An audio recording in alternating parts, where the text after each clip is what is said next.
बिस्मिल्लाहिर्रहमानिर्रहीम, अस्सलाम वालेकुम। मैं शाहिद सकलैन हूँ। आप मुझे मेरे सोशल मीडिया प्लेटफॉर्म पे देख रहे हैं। आज 30 अप्रैल है, बुध का दिन है। बात करेंगे ट्रंप एडमिनिस्ट्रेशन के हवाले से और इनके जो इंतज़ामिया है उन्होंने जो फ़ैसले किए हैं उनमें से कुछ सख्त फ़ैसलों के हवाले से। 100 दिन पूरे हो गए हैं। ट्रंप साहब ने ख़िताब भी कर दिया है। उस किताब की एक लंबी तफसील है, उन्होंने उसमें बहुत सारी चीज़ें गिनवाई हैं। कहेंगे तो किसी और वीडियो में आपके साथ शेयर करेंगे, लेकिन आज की जो वीडियो है उसमें आपके साथ शेयर करूंगा ग्रीन कार्ड के जो एप्लीकेंट्स हैं, जिन्होंने ग्रीन कार्ड के लिए अप्लाई किया हुआ है। उनमें से 2 कैटेगरीज़ ऐसी हैं जिनके हवाले से बाकायदा तौर पे उनके ग्रीन कार्ड के प्रोसेस को रोक लिया गया है। अमूमन आपको पता है जब आप ग्रीन कार्ड अप्लाई करते हैं तो टाइम लगता है, और ये जो कैटेगरीज़ हैं इनका टाइम थोड़ा सा ज़्यादा लगता है। लेकिन अब क्योंकि इस चीज़ को ऑन होल्ड कर दिया गया है, आर्जी तौर पे रोक दिया गया है, तो अब कोई अनसर्टेनिटी की एक सिचुएशन है। नहीं समझ आ रही कि आखिर ये होगा नहीं होगा, होगा तो कब होगा, और इस हवाले से कोई डेटा भी सामने नहीं आ रहा जिससे पता चल सके कि ये होल्ड कितने अरसे के लिए है। अमूमन कहा जा रहा है कि 6-1 महीने ऐसे हैं जो ट्रंप, जिसमें से ज़ाहिर बात है 100 डेज़, तकरीबन 3 माह से ज़्यादा अरसा गुजर चुका है।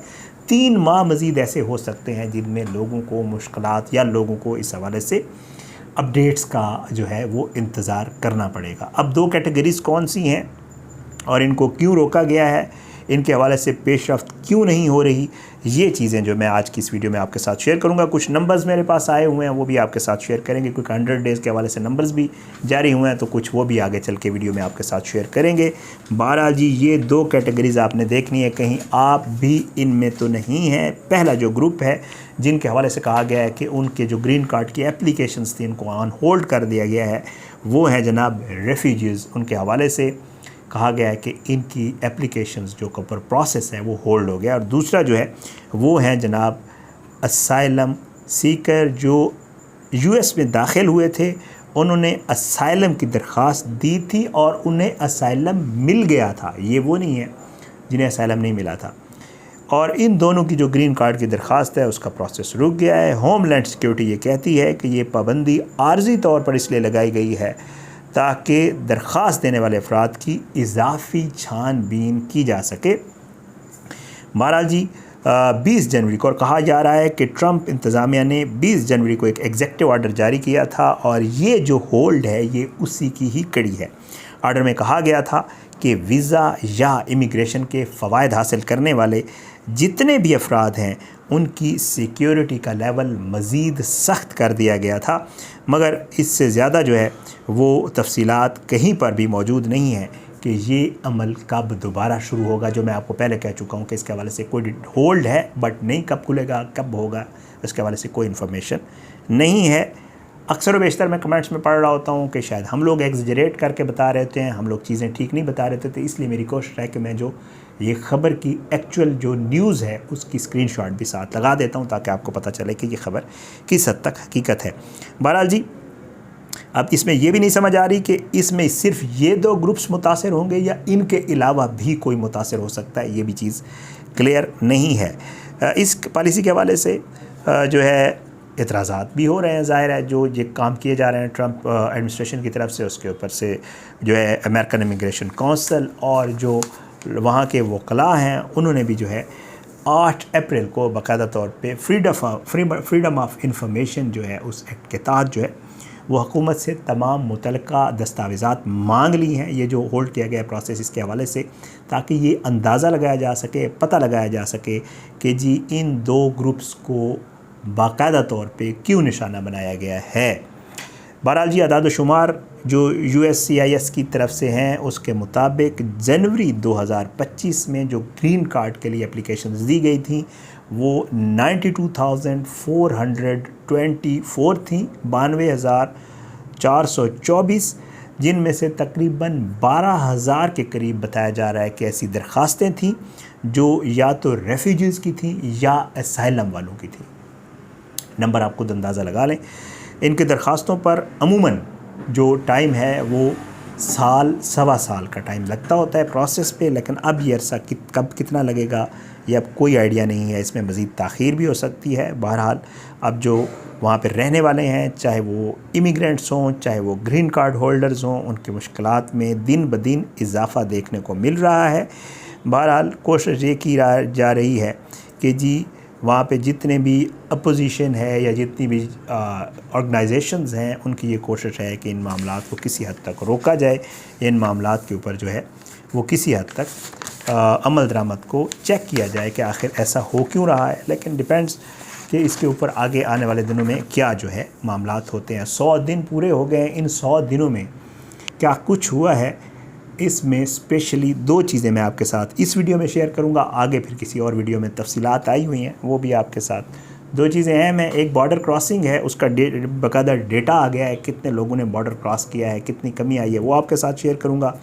और जो लीगल स्टेटस रखने वाले यूएस के रेजिडेंट्स थे, जिनको लीगल स्टेटस था, उनका नंबर्स क्या था, अब इसमें कितनी कमी आई है, वो भी आपके साथ शेयर करता हूँ। इक़्तिदार संभालने के बाद ट्रंप ने बहुत सारे लोगों से कानूनी हैसियत वापस लेने पे भी काम किया है, बशमूल बाइडन इंतज़ामिया के तहत आने वाले मुख्तलिफ ग्रुप्स में। इसके ऊपर एक वीडियो भी कर सकता हूँ, मेरी टाइमलाइन पे मौजूद है, कर चुका हूँ। होमलैंड सिक्योरिटी की सेक्रेटरी जो है क्रिस्टी नोम, उन्होंने वेनेजुएला, हैटी, अफ़गानिस्तान और कैमरून के लिए जो है वो बाकायदा तौर पे TPS का जो स्टेटस था, आर्जी तौर पे जो एक दिया गया था, उसके हवाले से भी इक़दामात किए हैं। उन्होंने क्यूबा, निकारागुआ, हैटी और वेनेजुएला के लोगों से भी पेरोल की जो हैसियत थी वो भी उन्होंने वापस ले ली थी, जिन्हें सदर बाइडन के तहत मुल्क में पेरोल दिया गया था। और इन लोगों को तकरीबन 5,30,000 इनका नंबर था, मैं एक वीडियो में आपको बयान कर चुका हूँ।